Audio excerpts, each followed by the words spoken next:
There are so many heroes here today. There are so many great examples of standing up against tyranny, telling the truth in the face of adversity.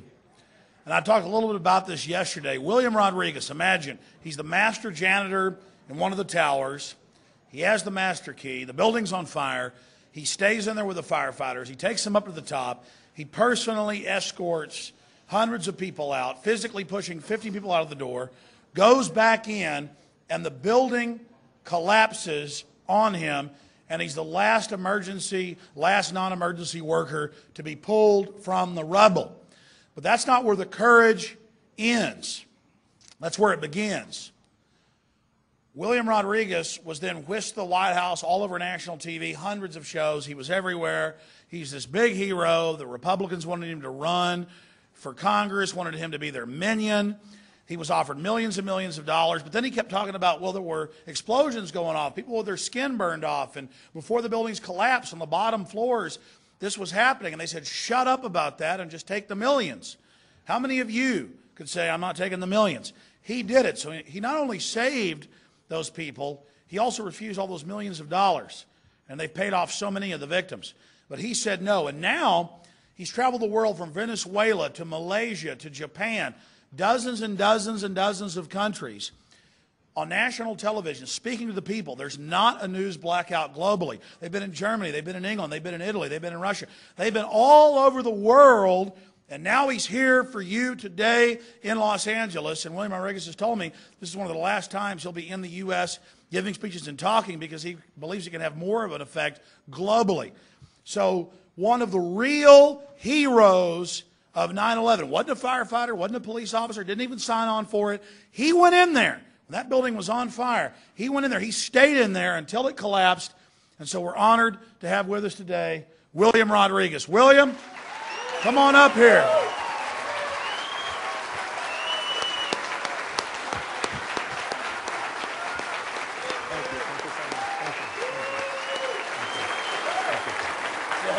Thank you.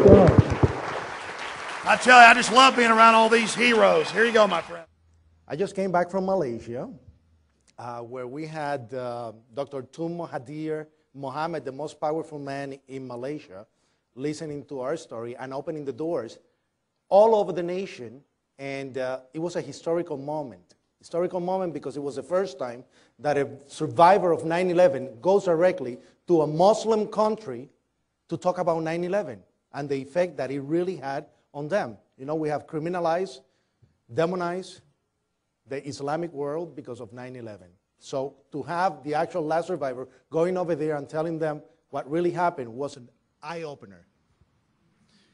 Here you have Dr. Mohamad. The lady is the director, no, I'm sorry, the chancellor to the United Nations. This is the meeting, the second meeting we had with him. And the press coverage was national. We went on every television show. We were presented for 10 days, prime time, on the news, opening news every single night. And when I left, thank you. When I left on Friday, the actual comment on national news was that the Malay mindset about 9/11 has been changed forever after our visit.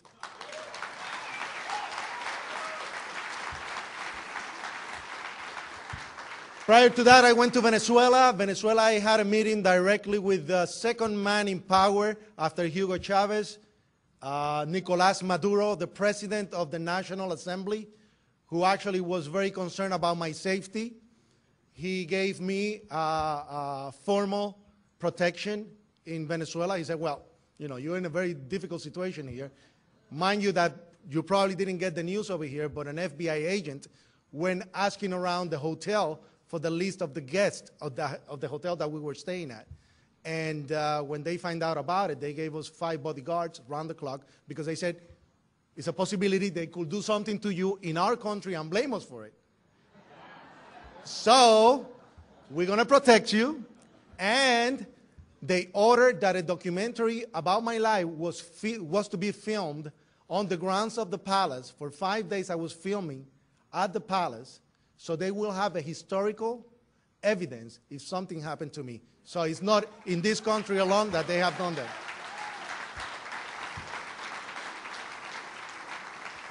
Here's the march that I did against the war in New York. I was highly criticized. I'm on the news in New York. I'm the only expert about 9/11 for Telemundo, Univision, and CNN en Español. And I was highly criticized on that march that I did. So I said, okay, no problem. I won't do it. I do something different next week.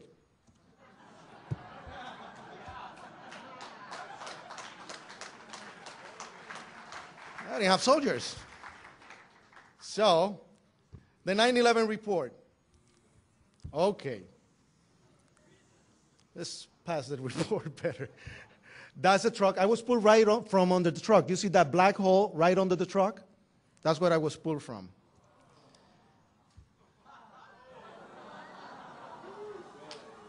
All right. Don't hold it against me. Remember, I did not know. I did not know. And when they name you national hero, whatever, you just go. One media expert for all the different channels, the newspapers. I was writing legislations. I was just a janitor at the World Trade Center. And I was passing laws. I did the Tax Relief Act for victims of terrorism. I worked very hard on it. I work on legislation for scholarship programs for the victims and the survivors, and they all passed. So, at least we did something positive. That's at the investigation request. Now, I'm going to start about 9/11. Let's see. Can you hear me? Okay. Let me go on the front. That way you can. Well, for those who don't know me, William Rodriguez is my name. I worked in the building for 20 years. 20 years of my life, I was a janitor. I was a person in charge of cleaning all the stairwells of the North Tower. From the 20 years that I have in the building, 10 of those years, I worked at the governor's office. Governor Cuomo was a prior governor to Pataki. And I used to be the one that cleaned his office, did the whole organization of the press conferences, and I guess by osmosis of being 10 years in there, I learned the whole process of how to set up a press conference after 9/11, how to set up the bills that you saw in legislation, because it was 10 years of learning and listening without knowing that I was doing that, of how to deal with politicians. And that's how I guess God really prepares you and gives you a mission. He really gives you a mission. Now, it's been 5 years of my life dedicated to this, 5 years that I have been, since the moment that I was pulled from the rubble to this moment, fighting for victims' rights, immigrants' rights, the truth about 9/11, disaster management. I mean, one issue after the other against the war in Iraq. That's what an activist does. They jump from one issue to the other until they make a change. We have saw that after 9/11, that beautiful thing that we had in the 60s, that activism was totally erased because of the Patriot Act. The Patriot Act totally eliminated 50 years of civil rights. Now, when they use 9/11, our tragedy, our despair, to create this policy, this agenda against the people here and abroad, of course, I had a responsibility to open my mouth and complain. Now,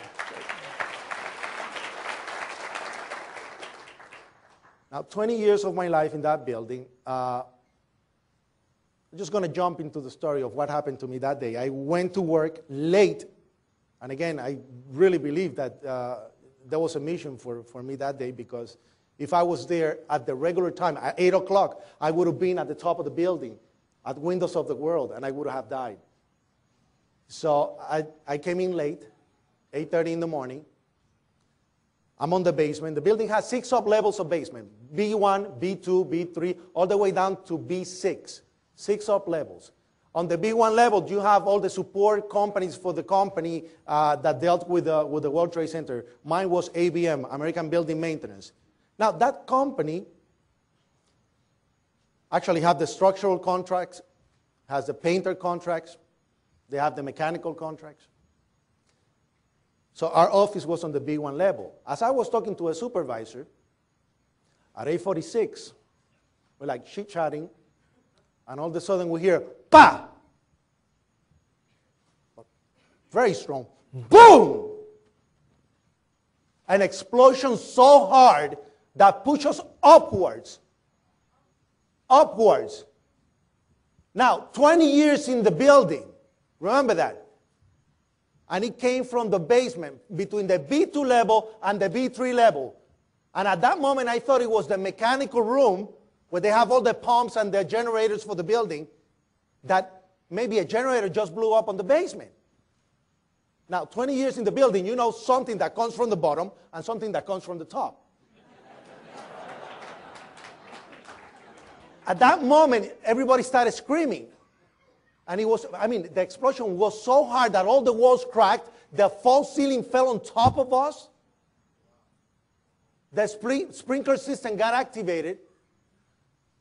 And when I went to verbalize that it was a generator, we hear, boom, all the way on the top.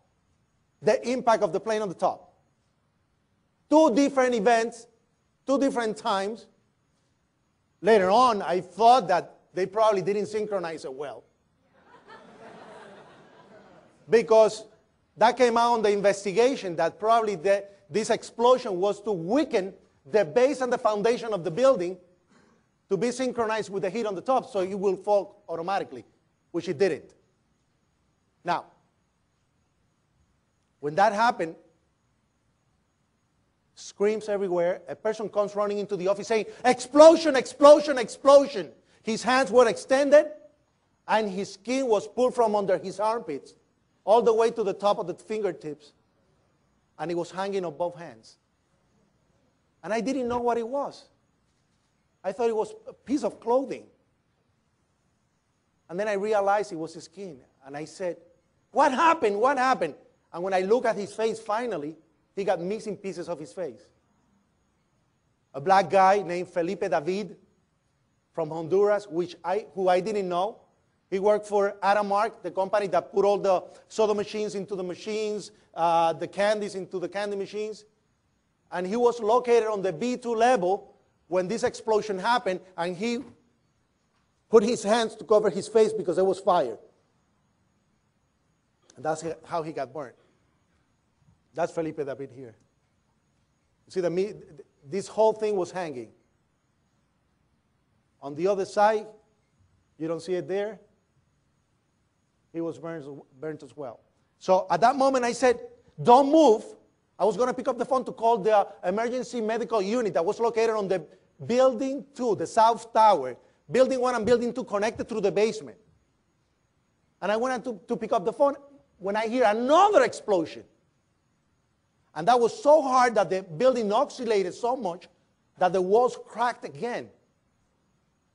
And people thought that it was an earthquake because they're going under the door frames, thinking that it was an earthquake. I say, no, I think it's a bomb.